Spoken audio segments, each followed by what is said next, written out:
Welcome to Aware. We are dedicated to communicating information that inspires your positive growth and change. What would you like to create in your life? Are you interested in having incredible health, or learning to trust your intuition, or finding a purpose in your life? These are things everyone would want, and Aware is committed to bringing you this information to assist you in creating a life you love. We invite you to share in this experience and become more aware. Good afternoon and welcome to Aware. Hi, I'm Lisa Garr, and I am very, very excited because today, I'm always excited pretty much, huh? Today, back by popular demand, is one of our really most wonderful guests. Dr. Richard Schultz is joining us today. For those of you who haven't had the privilege of hearing Dr. Schultz, he is an evangelical natural healing crusader. He is just not your average everyday natural healing crusader. Not that there are many, but he has spent over 20 years operating his own clinic, helping people recover from so-called incurable diseases. He is one of the world's leading and most respected authorities on natural health. I'm very honored to have back on the show Dr. Richard Schultz. Hello. Yes. Hello. What an introduction. Thank you. Oh, I could go on and on and on. I know, it's a mutual admiration society here. That is wonderful. You know, I'll tell you a story. I've attended a number of your natural healing crusades, mostly because it's so great to hear the information over and over again, because I really don't believe you can hear this type of information enough. I agree. It's something that we have to have almost reinforced daily. True, because we're being unreinforced daily. That's right. Everything in the newspapers, movies, everything is promoting us to not take responsibility for ourselves, not heal ourselves, and lie back and let the doctors do their work. Especially what we're going to be talking about today, having to do with the colon. Yes. Which was kind of the point. On one of the days that you talk about the colon from the 5-day lecture, there were cameramen in the room at the time. They were filming the event and so forth, and they started off this day, on the day of the colon lectures, cringing. Oh God, wondering what was going to be going on. But by the end of the talk, these guys were so completely interested in what was being said, it changed their lives. I was talking to one of the guys, he's like, I didn't know that, and I ate that, and I got to do this cleanse. Well, it's something that we're not taught. It's such a normal part of our body that at least, hopefully happens daily and frequently, but it's something that we're not taught anything about. In school, nobody talks about it. Our parents didn't talk about it. And here we're left, in middle age, and we don't know about some of the simplest, most natural aspects of our body and how it works. Simple is true. It does not have to be complicated. No. And this is, what is the rate of Americans who have colon cancer per year? This is a problem. What's amazing about it is we don't hear about it, but last year we had 39,000 die of prostate cancer. And as a man, that's all you hear about is the prostate. It's the big men's fear. My prostate's going to grow. We're going to have cancer. 40,000 women died of breast cancer. And that's the big fear for women. Everything from mammogram, should I, shouldn't I, all the way to that's the big scary cancer. But in reality, 60,000 people died of colorectal cancer with 125,000 new cases diagnosed. And to put that in perspective, only 15,000 people died last year of AIDS. So we're talking about a disease that not only kills more than prostate cancer every year, more than breast cancer every year, but that actually kills 400% more people than die from AIDS. But the press goes to AIDS, the press goes to the prostate, and the press goes to the breast because, hey, sex sells in America. And what's always newsworthy or gets our excitement or that news programs think is the subject that we want to hear about, it's not in direct proportion to reality. Certainly we know that by listening to 15 minutes of the 6 o'clock news, because certainly that many horrible things couldn't have happened in our life that day. It has to be the worst of the world in 15 minutes. And it's the same with reporting on diseases. Diseases are reported on that we're afraid of. Ones that we don't talk about, especially the colon and the rectum, you rarely hear about that. But imagine, we're talking about something that every time you hear something about AIDS, you should hear 4 stories about colon cancer and the colon. And it's just in the last few years starting to get some press. Interesting. So, no, do you believe that really most disease starts in the bowel? Well, I didn't at first. I used to think that a lot of my teachers, when I started studying, had some kind of bowel fetish. It was a place that they were stuck. And I thought, what's the big deal? And they always taught me really well. They said, look, if you're going to treat someone with natural healing, you have to set up a healthy environment first. You have to get them eating right. You have to get their bodily functions working. And then when you're done with that, you can get onto their specific diseases. But being a headstrong, passionate person like I am, I really wanted to design, smart bomb herbal tonics made from herbs from the rainforest in the Tibet where you could hardly get to that would kill specific diseases. I was kind of like a natural MD. And I thought that was the way to go. And, okay, yeah, I mean, eat right, have your bowels work, but let's get beyond that. But my great teachers, Dr. Jensen, who passed away recently, Dr. John Christopher, America's great herbalist, Pavel Rolla, and then people that I studied their work, like Dr. Stone and many others, all talked about cleansing the bowel. So I knew to be a good natural healer, I had to do that. What was the shock for me mostly in the clinic was my patients had the nerve or the gall to get well before I was ready to do my specific treatment. Because a patient would come to me with, you name it, patients walk in the door with any wide variety of problems. And first I would get their food program in line as fast as I could. Then I would get them on some bowel cleansing. And then when 2-3 weeks had gone by, I was about ready for their 4th visit. And before I was ready to start working on their specific program and their specific problem, it was gone.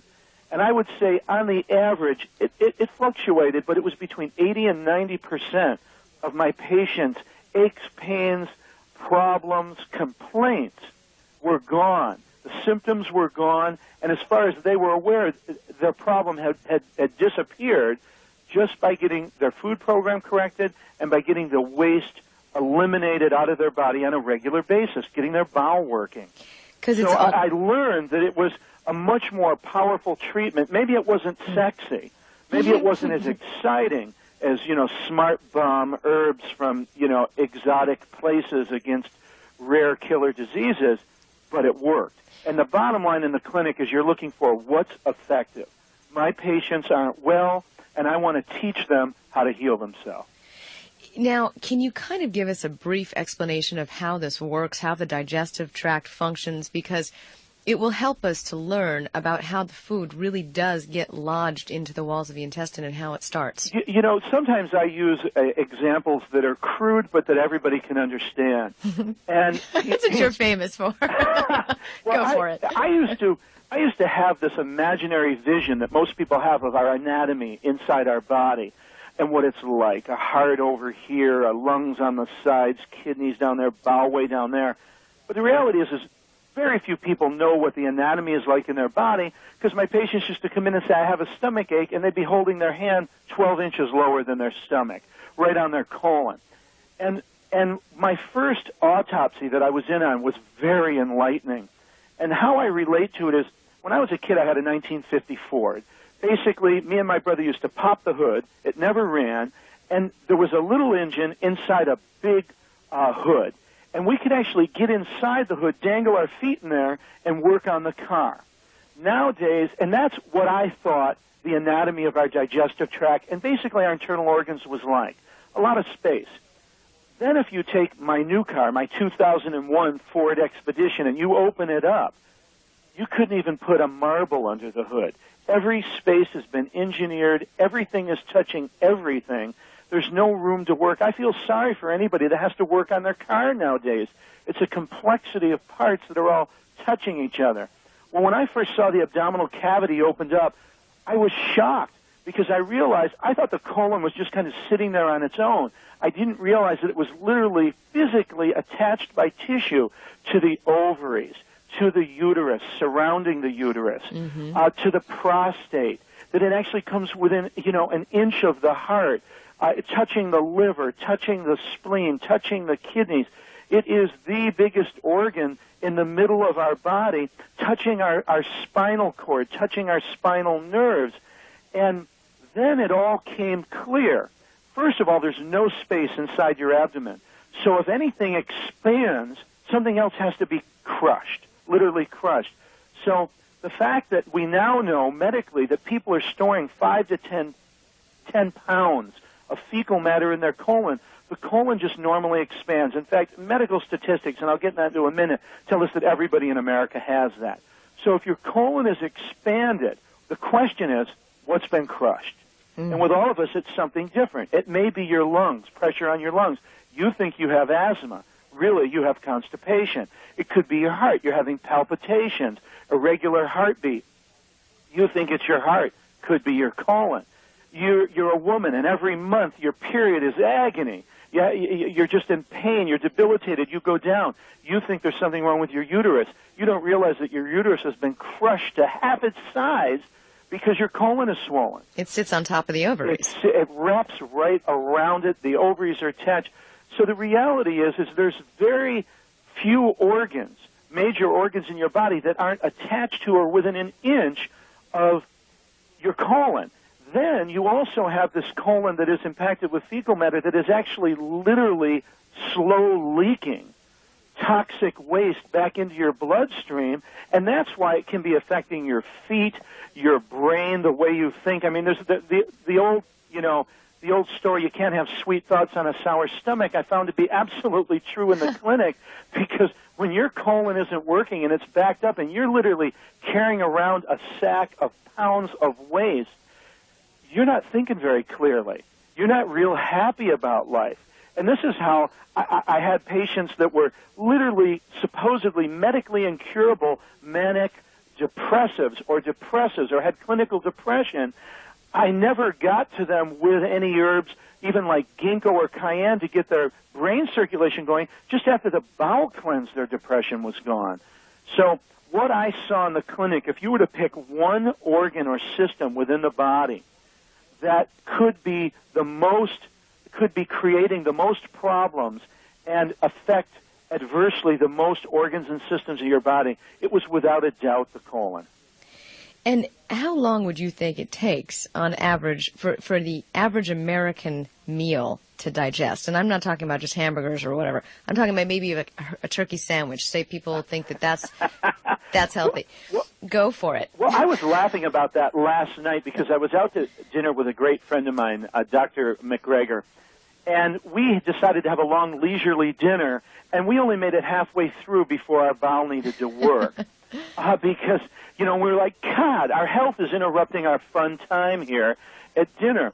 But the reality is there's a big wave that happens from your mouth to your anus is literally a long tube. And when you eat food, it starts a muscular wave that actually, when you're chewing, moves that food, the contractions, right in your esophagus down into your stomach. And then in your stomach, there's contractions that actually move it down into your duodenum, or the beginning of your small intestine, for assimilation. And then those contractions create the wave that goes to your colon that is actually now removing the previous meal about 20 minutes into eating a normal meal. So really, your colon is something that needs to work, I say at least once a day, if not 2 or 3 times a day. And I never quite understood that. And I literally traveled the world searching for the perfect bowel movement. and not a lot of people can say that. But I did go to areas of Central America, in the rainforest, in the jungle, into Asia, into China, into India. And I wanted to see primitive people who are living simple, basically stress-free lives, eating natural food that grew right in around their area, what their bowels worked like. And what I saw was their bowels were working about 20 minutes on average after a meal that they ate, and 2 to 3 times a day, which we're talking about 20 times a week, 21 times a week. Now, the average American is going anywhere from 2 to 5 times a week, which I I love calculators, which I calculated out to be, by the time we die, we're 70,000 bowel movements short of normal, the average American. And we wonder why our body, everything from our teeth to our brain cells that cause Alzheimer's disease, are plaquing up. I mean, one thing else I saw in Autopsy was the amount of gunk, literally gunk and sludge, inside the human body. Plaque building up on nerve cells is now in the brain, is now what they're saying is the cause of Alzheimer's disease. Plaque building up on your teeth causes tooth decay. And basically, when you see an organ of the body that's not working well, you can break it down to a very simple level. Is the nutrition getting in through the blood? And then as that organ works, it metabolizes waste, and is the waste getting out? And really, we're talking about that for the whole body right now, but it's the same story for every organ and every cell within the human body. Nutrition has to be getting in, and waste has to be getting out. And what I saw upon examining in autopsies and looking at cadavers was the waste, the horrifying waste that is inside, that's backed up in the human body. And we spend our whole life looking at our skin, trying to figure out how to make it look better with makeup and fixing our hair and dressing in the right clothes. If people could only look for 5 seconds inside their body, they'd be doing more internal makeovers than they would be doing external makeovers. Which would be the same thing, actually. Yeah, exactly. Because, the best way to get a good-looking skin and good-looking complexion is through a clean body. And my clinic was in Hollywood and Malibu, and I was literally the natural healer and herbalist to the stars. And I had more actresses and models in my clinic than anyone else, and they all had the cleanest, best-looking skin. And they got to throw out the 350 bottles that were sitting on their sink and go back to a good food program, a good clean bowel, and if we really got out there, a skin brush. Right. And that created the best-looking skin. Now, you've heard stories about the colon cleanses where you find things, jelly beans you ate when you were in kindergarten. Yeah. Now, does this happen? Do these items that you ate, 10 years ago stay lodged in the colon? Is that possible? Yes. It's actually a medical fact more than a natural healing fact. Just to back up a step, the statistics, when I first looked at the medical books, and I have a lot of old ones, the Merck Manual is the American standard, if not the universal standard, international standard of diagnosis of disease. It's produced by Merck Sharp and Dohme, one of the largest drug companies in America, and it's a standard medical text of disease used around the world. Every doctor has one. And their statistics say that in 1950, 10% of American adults had diverticulosis, or herniated sacs in their colon, caused by the pressure and stuffing of constipation, where fecal matter literally pushes into a weak part or a balloon in the wall of the muscle of the bowel and stays there. But in 1955, they upped that to 15%. In the 1972 edition, they went up to 30%. In the 1987 edition, they said just about half of Americans have diverticulosis or herniated sacs on their colon. And in the most recent edition of the Merck Manual, it says if people live long enough, every American has herniated, what we might call bowel pockets, or diverticuli, which are just like a weak spot on a balloon or a rubber tire where it bulges. It actually looks a bit like a mushroom, and it gets filled with fecal matter. And, basic common sense will tell you it just stays in there. And, in fact, the whole colon can get encased in fecal matter in advanced constipation to where it looks like a rusty pipe, an old steel or galvanized pipe from your house. And when you look through it, you can only see a small hole because there's so much rust in it. Is that how it gets in there in the first place, is the constipation? Yeah. Basically, as Americans, we're not big on fiber. I mean, we love, meat, dairy, chicken, fish, eggs, cheese. And the first thing people have to realize is animal equals zero fiber. Anything that came from an animal has no fiber, which means it sits in your bowel, and it really won't go anywhere until you consume something that has fiber, which pushes it out. So the good old American food program of, bacon and eggs is literally stuck down there. In fact, I had patients that during a bowel cleanse would eliminate, after maybe 3 or 4 bowel cleanses, the entire casing of the inside of their bowel. I'm talking 5 feet long here, and eliminate it in one bowel movement, be a bit frightened because they thought they were losing their colon, not just eliminating the old toxic liner, and you could even see the sacs on it that would come out at the same time. But during, normal bowel cleansing, those diverticuli don't get emptied. It takes, a little bit of advanced bowel cleansing to get rid of them. If you're at that stage. That's right. You stated on the front of your newsletter something very graphic statement, that the intestinal tube from your mouth to your anus basically is as long as 2 cars parked end to end. Yeah. And knowing what goes on in that last 5 feet of it can basically change the state of your entire health. Yeah, it is amazing. It's a huge part of us. It really is. It's a gigantic. It's the longest connected part of our body, and I try to explain things graphically because often medically things are explained in millimeters or centimeters, and there's always been this error with medicine.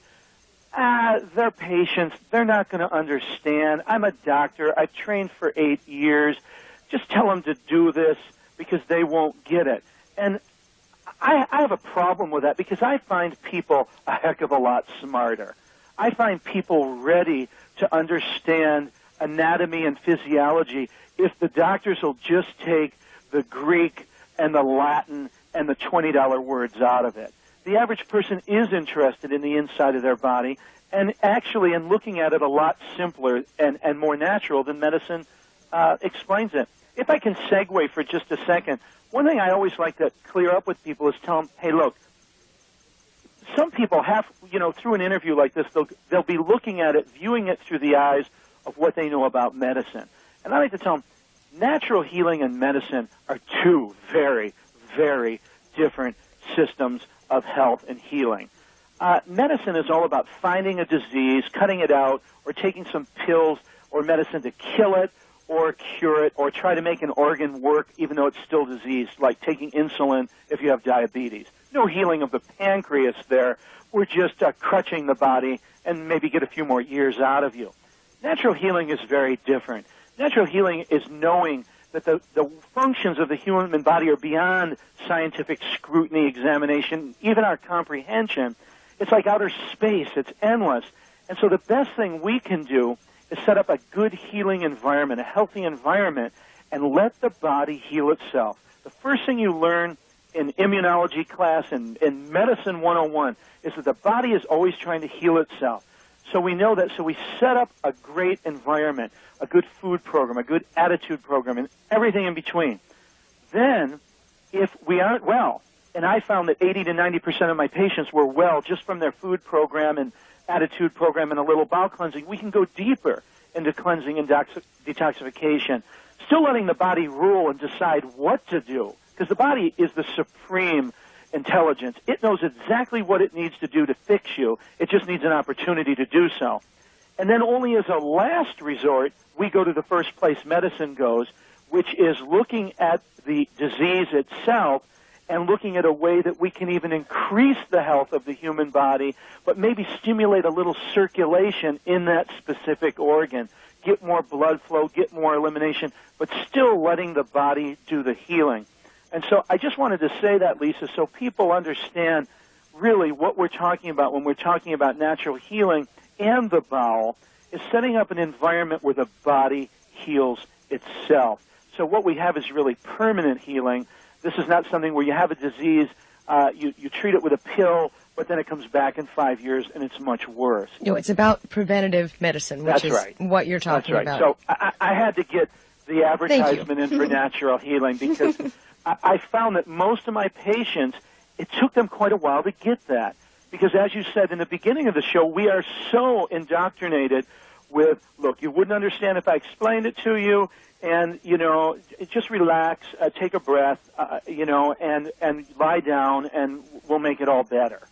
Yeah, it's about the education. And that's also what you're committed to and what we're committed to, because without these types of shows or this type of information coming out of you, it's not going to happen. Yeah. Well, I love the name of your show, The Aware Show. I mean, people, when they turn on the dial and listen to your show, should take a couple deep breaths and realize that some of their old ways of thinking could be challenged. And this is all part of natural healing too, is taking healing yourself and making it possible for everybody. Often people would come to me and say, but look, I wasn't great in school, I can't speak Latin, I really could never understand chemistry, biochemistry, anatomy, and physiology. And I go, can you grow a sunflower? Because all you got to do, everybody goes, well, gosh, no one would say, well, I don't know what photosynthesis is. I'm not really sure what chlorophyll is and how it works. I don't understand the oxygen, carbon dioxide exchange and the oil cells on the leaf of a plant. You dig a hole, you put in a seed, you water it, you grow a 12-foot sunflower. Healing yourself is the same way. Any knowledge of anatomy and physiology and chemistry is not necessary. Common sense is all that you need, and all you have to do is set up a wonderful, healthy lifestyle, and your body grows the sunflower. It does all the work. You heal yourself. And often people just can't believe it's so easy, but I can guarantee you, in my clinic, I saw every disease from Alzheimer's to cancer to neurological disorders, and in the last 10 years, I love to specialize in people that were already told they were supposed to be dead. Because Yes. let's see the power of natural healing. I love juice, but can I kill someone with it? Let's see if I can kill someone with sprouts and juice. I want to see how far we can take this. And all I found is that people got well. And what I realized after the last decade in the clinic was that most of the people that don't get well on natural healing are because they don't do enough. Nobody's dying from doing too much. Actually, that's one of the things that I admire about your approach is it is kind of a militant approach, but that's what you need to do. That's right. We're natural healing Gestapo revolutionaries. But if you're really serious and if you're very, very sick and if your life is being threatened, you, as you say in your newsletters, cannot going back to doing what got you sick in the first place. Well, my patients didn't want to go to the hospital. They were done with doctors. They watched their relatives die or get carved up, and maybe it happened to them. And they didn't want to go to a doctor. And so they were willing to take it a step further, like many people are today. And so, I just thought, well, come on. In the 60s, I tried to kill myself partying, and I never succeeded. This physical body that we're carrying around is pretty tough. And I always laugh because I say, when people opened up their seventh beer, they never decided to call 1-800-beer maker and see if, because they're packed in 6-packs, 7 is an overdose. Or they never did that with a package of chocolate chip cookies. So why is it when they're healing themselves naturally, they're backed off and wondering if they're overdosing on peppermint tea? And I can assure anybody that's listening, they can turn up the volume 10 times, and all they're going to experience is a greater state of well-being. And their diseases and their problems are going to go away. They're not going to overdo it. And if you are one of the rare individuals that does, the big downside, you might vomit. That's the big downside. They're seriously overdosing in natural healing, is it might come up as fast as you put it down. That tea, that juice, whatever. One end or the other. That's right. That's the big downside. So considering that, just do it. With that said, I'll take Nike's slogan. You got it. Yeah. Okay, we're going to take a very quick break. When we come back, I'm speaking with Dr. Richard Schultz, natural healing evangelical crusader, as we know him to be. And we will be right back. You are listening to Aware on KPFK.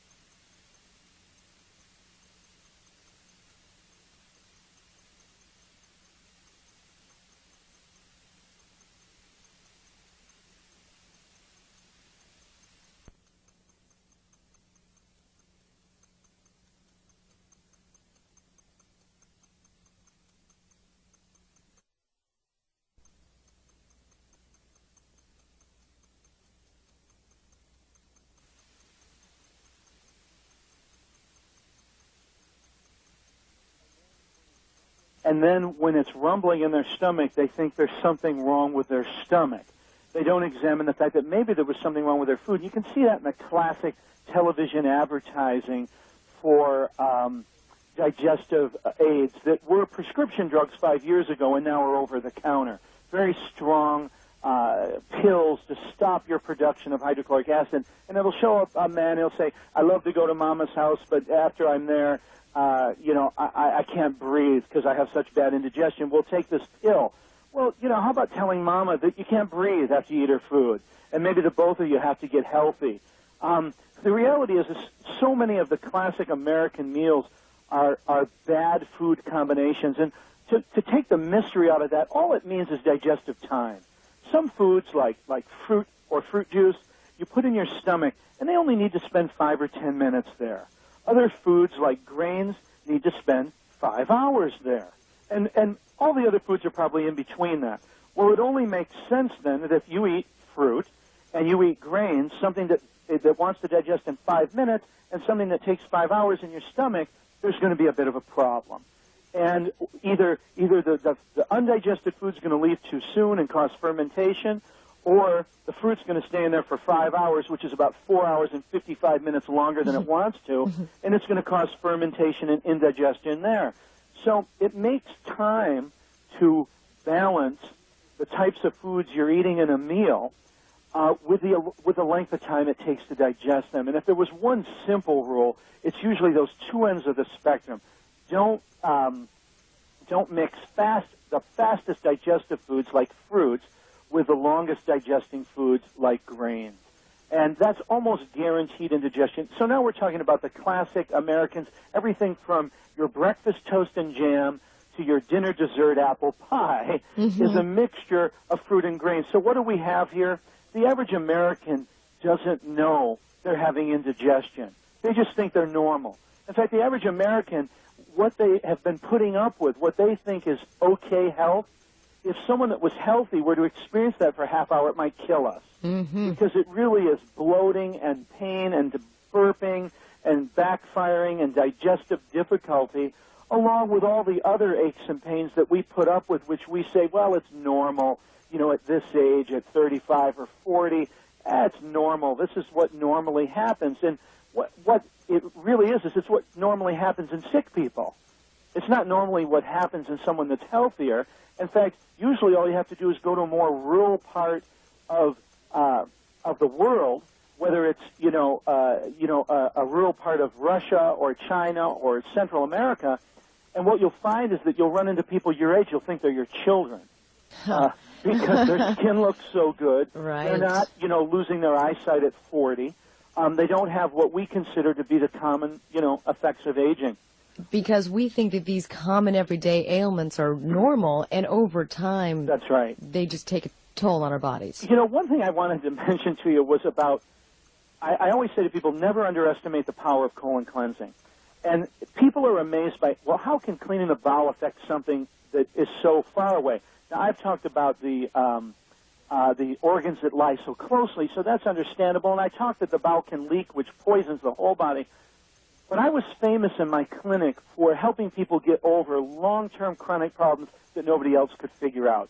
I was considered the natural healing detective, and probably one of the best in the world. And the reason is because I started with the basics. I started at the beginning. I have to tell you this one story. This one lady came to see me. She had severe migraines. She had gone to her medical doctor. He prescribed painkillers. It worked for a while. She went back when it didn't. He then prescribed narcotics. She didn't like being drowsy or drunk, so she went on to another doctor who prescribed sedatives. It worked for a while. Headaches came back. She then went to a chiropractor. He said she had subluxated cervical vertebrae. Many people do. He adjusted her. Headaches went away, came back. She then went to an acupuncturist who did some acupuncture. Headaches went away, put a lot of needles in her neck and other places, but they came back. She went to an herbalist that I know who prescribed a great pain medication that took her migraines completely away, but then they came back. And when she came to see me, I asked her my first 5 interview questions, and one of them is, how often do you have a bowel movement? She told me once every 7 to 10 days. She asked for my migraine medicine. I gave her my intestinal formula. In 3 days, her bowel was cleansed, and she's never had migraine since, and that was 15 years ago. The point is the bowel is often the cause of toxins and tension and stress within the body that can aggravate a weakness that we might have. Maybe she was genetically predisposed to migraines. We're all genetically predisposed to something, but it's like when you add a 40-pound pack on your back, you might notice that you have a weak knee, but you didn't notice it before you put the 40-pound pack on. Many of my patients would come in with seemingly unrelated problems. I had a lady that couldn't work for 3 years on her back with inflamed discs and nerves in her back. She had been to every back specialist, every chiropractor, every deep body worker, and she was in trouble. 3-4 days into bowel cleansing, she never had the pain again. Imagine this colon swelling and like a palm putting direct pressure on the spinal nerves. That's what happens. So it just makes sense to me, and I saw it for decades in my clinic. Start with the most obvious. So let's talk about how to do that. Yes. Yes, let's talk about cleansing the colon. I just caught this funny sentence in here. It says, if you need a library in your bathroom, you know you're constipated. Well, you know, a normal, healthy working bowel is quite a fast-working bowel. And silly me, occasionally I'll be heated in the middle of an article in a magazine, and I'll take it in the bathroom with me thinking that I might have 30 seconds to read on, and it doesn't happen. When your bowel is functioning normally, and we did talk about how often, 2 to 3 times a day, or at least once for each major meal you eat, to reflect as you're starting the meal, the previous meal is leaving. But the consistency should also be very soft. It should be less formed than formed, more like, soft peanut butter. The shape, it shouldn't be well formed. It shouldn't be black granite balls bouncing off the bottom of the porcelain. And the color should be more light in color, less formed, light in color, if your bowel's working normally. Unfortunately, I would say about 97% of my patients did not have normal, frequent, soft, easy, quick bowel movements. They had the squeezing, the grunting, the meditation, the library in the bathroom, and it was a problem their whole life. So we're going for peanut butter here. Pardon me? Oh, we're going for peanut butter here. Yeah, that's right. Okay. That's right. Okay. And so one thing I started doing in getting myself well is using a lot of bowel cleansing agents on the market. And the first thing that I find, and many people find, is they don't work. I found that generally as patients came into me, I'd say, well, we're going to do some herbal therapy. And they go, I've tried herbs, they don't work. And I used to get irritated by that. And then I went out and tried the majority of herbs, and I thought, they don't work. And it's not that the herbs don't work. It's just that, and I'm not blaming the herbal manufacturers. They've just been beat up by the government for the last 50 years in America. And so the idea was, well, don't make something that can cause any negative effects in anybody. Well, what that means is creating a product that won't cause any effect at all. Mm-hmm. And so in the clinic, I dealt with people differently, and I thought, well, we need something strong. And for some of my patients, I actually had to get out the old, 17th and 18th century veterinary books and come up with laxatives that were used for 2,000-pound animals like horses. That's the degree of constipation that we have in America today. I mean, I had patients that went once a month, and that wasn't unheard of. A lot of models, a lot of actresses. And I had patients that went once every other month. I had a 38-year-old woman that went 6 times a year. Then I had a record breaker, a young lady from Northern California, who went only 3 times during her pregnancy, and then 2 times outside that, so we're talking 5 times a year. And my record breaker was 2 bowel movements a year. Oh, Lord. And I get a letter every day, Lisa, from a person. I say a lady because women tend to be more flexible and more adventurous into natural healing than men. Our testosterone makes us tough and keeps us a little, stiff around the edges sometimes. And so most of my patients were women, but I get a letter every day from a woman that says to me, I thank you so much for talking about it, because until I heard you say it out loud, I thought I was a freak. And so many people think that they're a freak. Well, I want anybody who's listening to this to realize they're normal. If their bowel is working in a very dysfunctional way, it's normal. It's the way most Americans are. So basically, I concocted an emergency full-strength formula that I originally called, well, my brother named it depth charges, because I gave it to him years ago, and he said his bowel's still working great, and he only had to take it once. Right, so these aren't the types of things that you can become dependent on, like laxatives and so forth. No, because what we're talking about is, that dependency issue is important because a lot of people bring it up, and what I say is, if you're using herbs to cleanse your bowel, and you also create a healthy lifestyle, your bowel will work on its own, and after a period of time, and it can be anywhere from 2 days to 10 years, depending on the degree of constipation, your bowel will learn to work on its own. If you just take an herbal bowel cleanser, it won't. It might, and you might have to take it forever. But when you weigh out the advantages and disadvantages, there's no real disadvantages for taking a long-time herbal bowel cleanser over a long time. There's a lot of disadvantages to being constipated, from disease to cancer. So I don't see being constipated as an option. Now, you're talking about oral herbal cleansers. You're not talking about doing a colonic. Yeah, oral herbal cleansers. Again, if a person does nothing physically, emotionally, and spiritually, continues their same bad eating habits and hating themselves and everything in between, and just takes an herbal laxative, they can get lucky. And a lot of people, their bowel starts working better, and then they don't have to take it. But some people have to continue because they really haven't fully corrected the cause. Herbal bowel cleansers are powerful, but, come on, against, 4 pounds of cheese a day, it can just kind of neutralize you. So that's why I would make my patients understand that they have to do some work here, too. If they want a pill to cure themselves, that's the lie that medical doctors promote. That's not what natural healing is all about. Now, how can an herb actually stimulate a sluggish bowel that's been a chronic problem? It's great. I'm always amazed by how many people say, I don't get it. How do herbs work? And I think, I don't get it. How do they not? I mean, we don't question food. All food and herbs and plants and trees and barks and berries and resins and strawberries and blueberries and anything that grows on this planet contains chemicals. Some of these chemicals are nutritional, like vitamins and minerals and enzymes.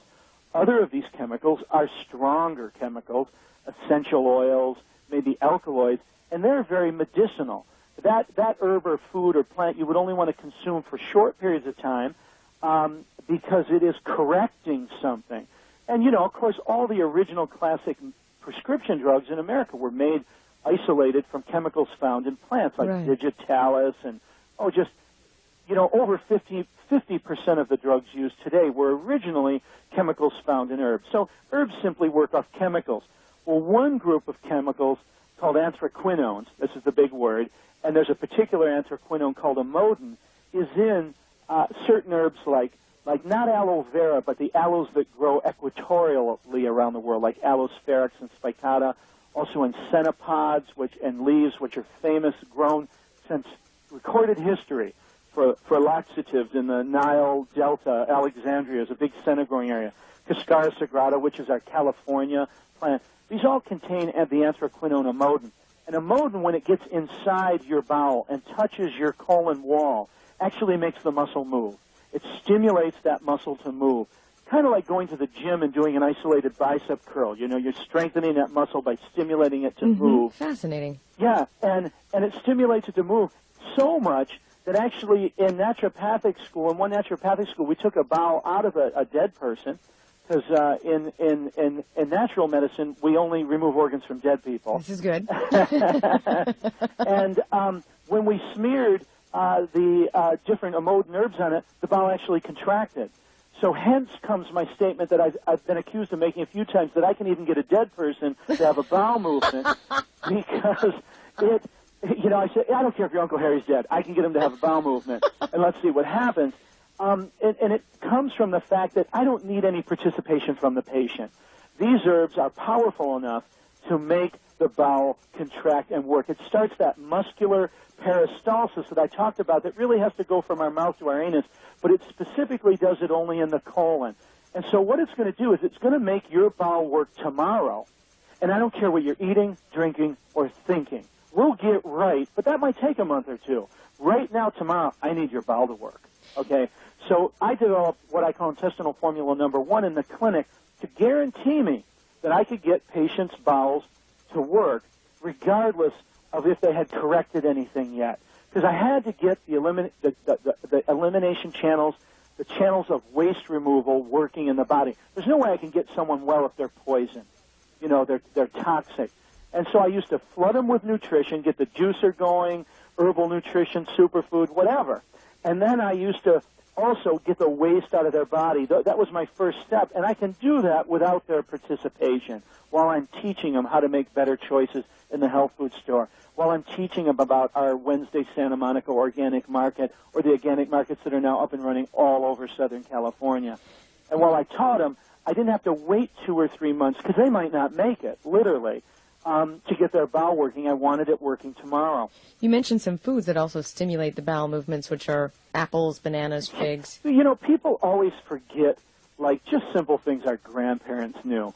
I mean, often with patients, I would just get them to soak some prunes or you know, hey, when my plum trees ripen here in my orchard, I don't get one a day. I get 4,000 in an hour, and then the tree's bare 3 days later. So often what fruit is telling you is, you know, gorge on it. Have massive amounts for a short period of time. Do a plum cleanse. Well, prunes, you can just soak them in water, put them in a blender, add some apple juice, and for some people, that's enough. I found that for my patients, most of them needed something to jump-start the engine, something to get that bowel working effectively. Can I give a free gift? Oh, yes. I just wanted to say that, you know, I'm committed to certain things in my life and who I am and what I do. And what I decided was I want to give free samples of this bowel cleanser. It's really my plot to heal the world, to create universal love. You know, and I thought, well, you know, I would like to, you know, anybody that calls us, I'll give them a free sample bottle of intestinal formula number 1.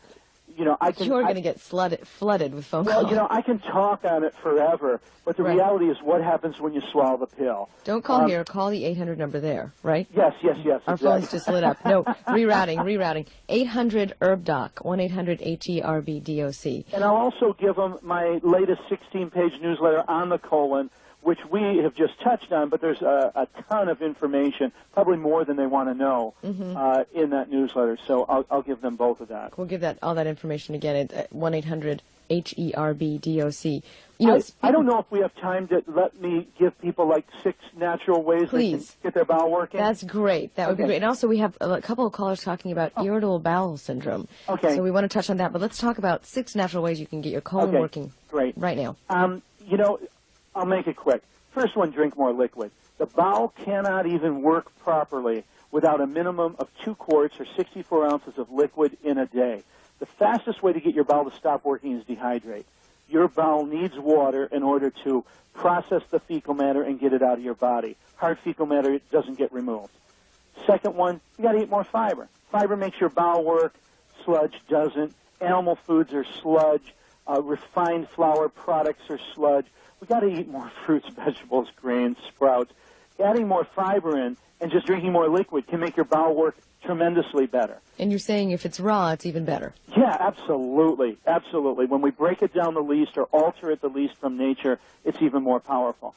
Then adding in some natural laxative foods, like I mentioned, fruits. Fruits are great. You know, it's just the basics, apples, figs, dates, bananas, just about any fruit. It contains liquid. Stay away from the dehydrated fruits if you're constipated because they suck moisture out of your body, and we're trying to add more in. Okay. The fourth way, move your body. Moving your body, just walking, creates peristalsis. Sexual intercourse creates peristalsis. This is good. Yeah. Number 5, sex. Okay. Right. Positive emotions. You got to think right. If you hate yourself, if you're filled with fear, that's a good way to shut your bowel down totally. Okay, shuts it right off. And the last one is get into the herbs. Start using herbs.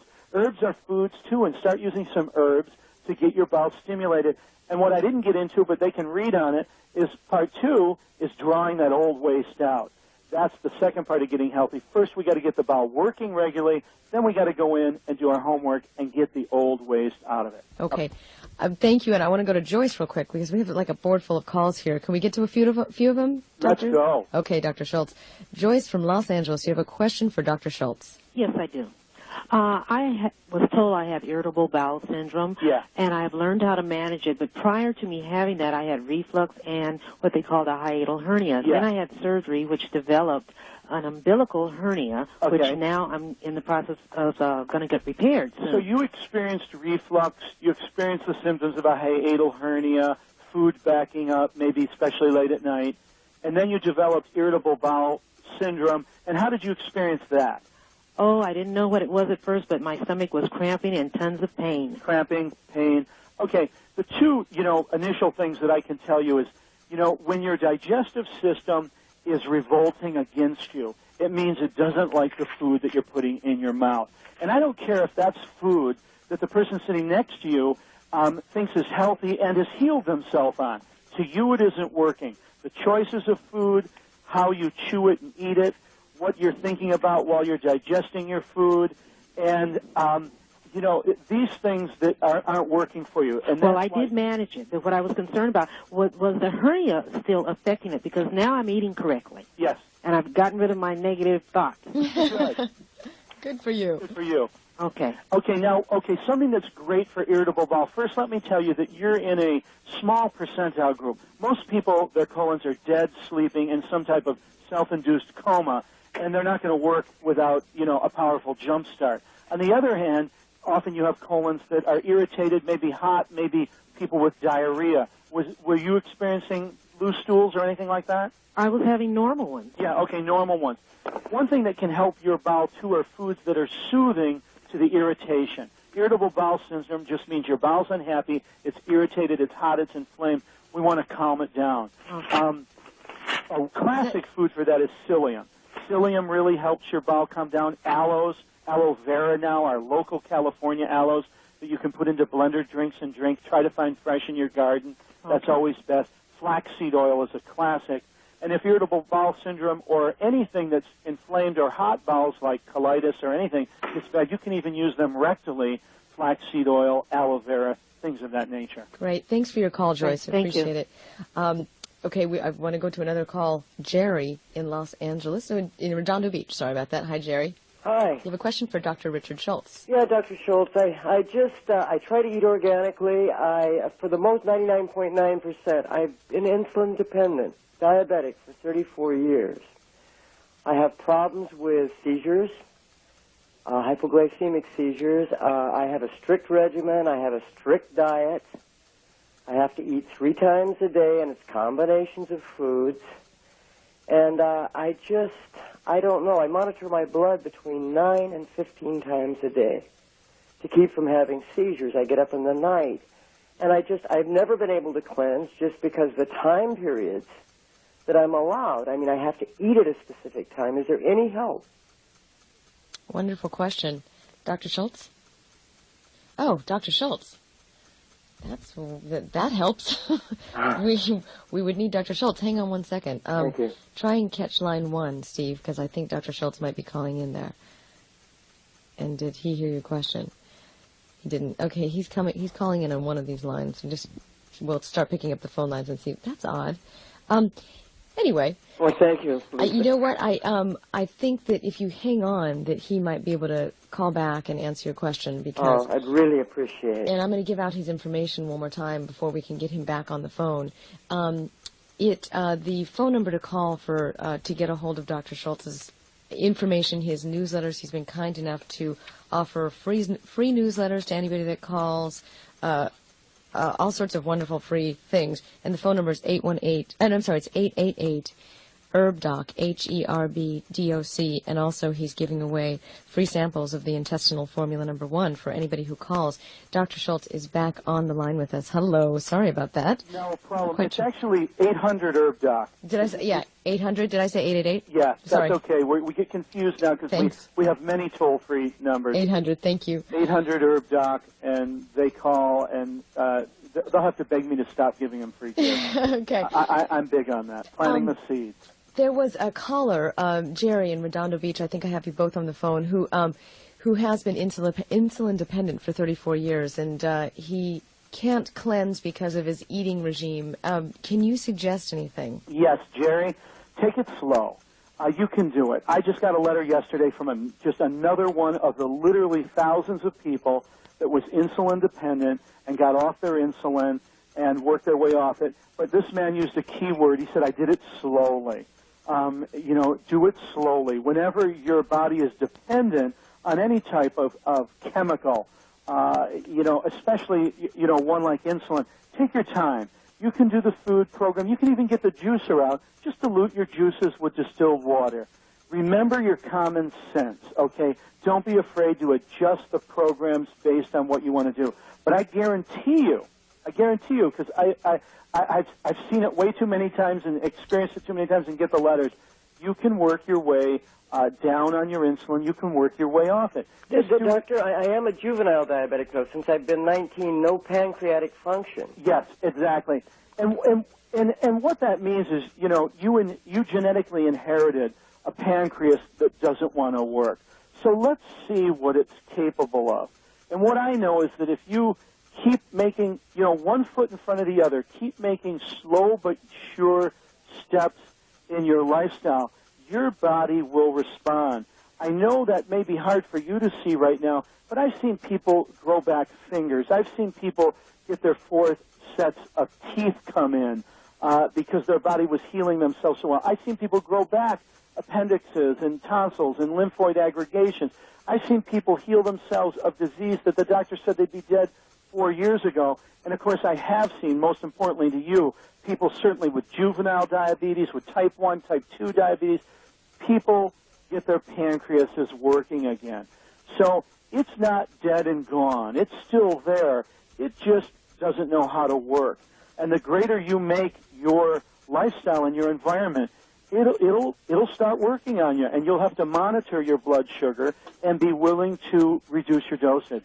We have about 30 seconds into final words. Anybody just anything that you have to say for us in terms of our health and our cleansing? I think I would go back to, Lisa, not underestimating the power of the simple aspects of cleansing. We're Americans. We like to make it complicated. We like to make it detailed. Even food combination, people make it so complex, I don't even feel like eating anymore. I lose my appetite. Healing yourself, whether it's the common cold or advanced leukemia, I don't care what any doctor says, all you have to do is start with the basics. Get a juicer.